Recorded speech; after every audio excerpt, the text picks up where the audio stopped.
BJP प्रत्याशी जा रहे हैं और अलग थलग पड़ गए हैं एकदम। कोई इसमें साथ नहीं है, कोई समर्थक नहीं देखे। एक भी झंडा एन कॉलेज मतदान केंद्र पे आप नहीं देखेंगे। सारा बीजेपी से एकदम खाली खाली है, जनसुराज समर्थकों से भरा हुआ है। क्या लगता है प्रशांत किशोर की उम्मीद जीत गई है? जीत गए? उम्मीद क्या प्रशांत किशोर से?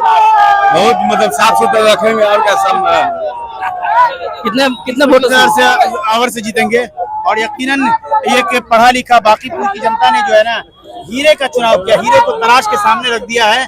जो 2030 में जब चुनाव होगा तो 243 विधानसभा की जनता सबक लेगी और अपने इस हीरे को पहचान करके बिहार के लाल को बिहार की कुर्सी पर बैठाने का काम करेगी। मैं आपके माध्यम से कहना चाहता हूं कि बच्चा बच्चा प्रशांत भैया तेरा दीवाना है, बच्चा बच्चा प्रशांत भैया तेरा दीवाना है, तू जिधर है उधर जमाना है। और प्रशांत किशोर के दीवाने को समझाए ना दुनिया, अरे ये खूब समझ बूझ कर दीवाने हुए हैं, इसलिए उनके दीवानों की तरफ से ये दीवानगी हमारी मिटाए ना मिटेगी, ये कश्ती वो नहीं जिसे तूफान डुबो देगी। इसलिए मैं आखिरी रवाई देना चाहता हूँ कि सूरज की हर किरण रोशनी दे प्रशांत किशोर को, फूल की हर कली खुशबू दे प्रशांत किशोर को। अरे हम तो कुछ देने के काबिल ही नहीं, देने वाला बांकीपुर की सीट दिया है, 2030 में बिहार की कुर्सी दे प्रशांत किशोर को। इसलिए बांकीपुर में मचा है शोर, आ चुके हैं प्रशांत किशोर।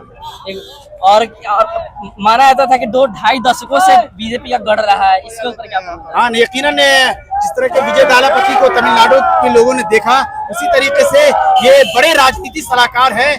पहचानने में देर की बांकीपुर जनता ने पहचान लिया और यकीनन राष्ट्रीय अध्यक्ष की ये सीट थी नितिन नवीन जी की, उनको ध्वस्त किया तो प्रशांत किशोर जी का प्रभाव बढ़ेगा और एनडीए सरकार देश की और राज्य की सुधरेगी। तो आप देख सकते थे प्रशांत किशोर के समर्थकों में इतना हुजूम है, खुशी का माहौल है और बांकीपुर की जनता बहुत उम्मीद लगा रखी है। बहुत हुआ जुमलेबाजों की गुलामी और बहुत हुआ पलटूबाजों की गुलामी, अब बनेंगे खुद के स्वामी। ऐसा होगा तभी जब हम सब साथ में हाथ में हाथ इसी तरह से कदम मिलाकर साथ चलेंगे, तभी दुनिया की किताबों से एक दिन मुश्किल का नाम मिट जाएगा, दुनिया की किताबों से एक दिन मुश्किल का नाम मिट जाएगा।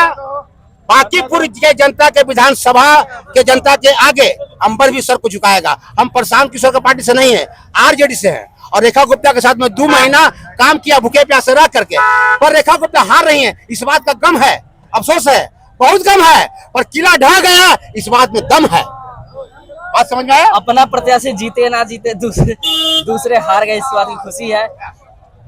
ये मैं यही बताना चाहता हूँ, यही समझाना चाहता हूँ। नाम विनय बिहारी कवि है, लेखक है, नाम विनय बिहारी है, सच बोलने के बीमारी है। तो जिद है, जुनून है, जज्बात है और बेसिक बुनियादी ताकत प्रशांत किशोर में है। किसी का चड्डी खोल देंगे और किसी का चड्डी पहना देंगे, ये ताकत प्रशांत किशोर में है। तो यही बात बोलता हूँ। ओके, धन्यवाद। तो मिलते हैं ब्रेक के बाद। मेरा घर जहानाबाद, नाम विनय बिहारी है। अच्छा बात लिखने का, बोलने का, समझने का और समझाने का बीमारी है और पूरी दुनिया को हंसाने का ठेकेदारी है और किया धरती पर स्वर्ग लाने की तैयारी है। और do and die but not cry. अगले हफ्ते मिलेंगे भाई। ये थे कवि के रूप में थे अंकल।